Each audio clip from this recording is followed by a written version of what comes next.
ನೋಡಿ, ಮೆಟ್ರೋ ಪ್ರಯಾಣಿಕರಿಗೆ good news ಸಿಗ್ತಾ ಇದೆ. ಶೀಘ್ರದಲ್ಲೇ 6ನೇ ರೈಲು ಹಳದಿ ಮಾರ್ಗಕ್ಕೆ ಸೇರ್ಪಡೆ ಆಗ್ತಾ ಇದೆ.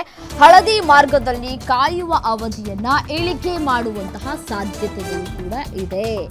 ಹಳದಿ ಮಾರ್ಗದ ಮೆಟ್ರೋ ಪ್ರಯಾಣಿಕರಿಗೆ ಗುಡ್ ನ್ಯೂಸ್ ಅನ್ನ ಕೊಟ್ಟಿದೆ.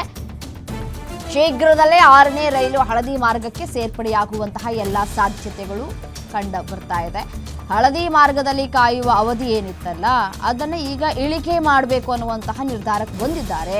ಆರ್ವಿ ರಸ್ತೆಯಿಂದ ಬೊಮ್ಮಸಂದ್ರದವರೆಗಿನ ಮೆಟ್ರೋ ಮಾರ್ಗ ಸುಮಾರು 19.15 ಕಿಲೋಮೀಟರ್ ಉದ್ದದ ಹಳದಿ ಮಾರ್ಗ ಇದು. 6ನೇ ರೈಲು ಸೇರ್ಪಡೆಯಿಂದ ಕಾಯುವ ಅವಧಿ 6 ನಿಮಿಷಕ್ಕೆ ಇಳಿಕೆಯನ್ನ ಮಾಡಲಾಗ್ತಾ ಇದೆ. ಸದ್ಯ 15ರಿಂದ 18 ನಿಮಿಷ ಹಳದಿ ಮಾರ್ಗದಲ್ಲಿ ಕಾಯುವ ಅವಧಿ ಇದೆ. ಸೊ ಹಾಗಾಗಿ ಈ 6ನೇ ರೈಲು ಸೇರ್ಪಡೆಯಿಂದ 10ರಿಂದ 12 ನಿಮಿಷಕ್ಕೆ ಇಳಿಕೆ ಮಾಡುವಂತಹ ಸಾಧ್ಯತೆಗಳು ದಟ್ಟವಾಗಿದೆ.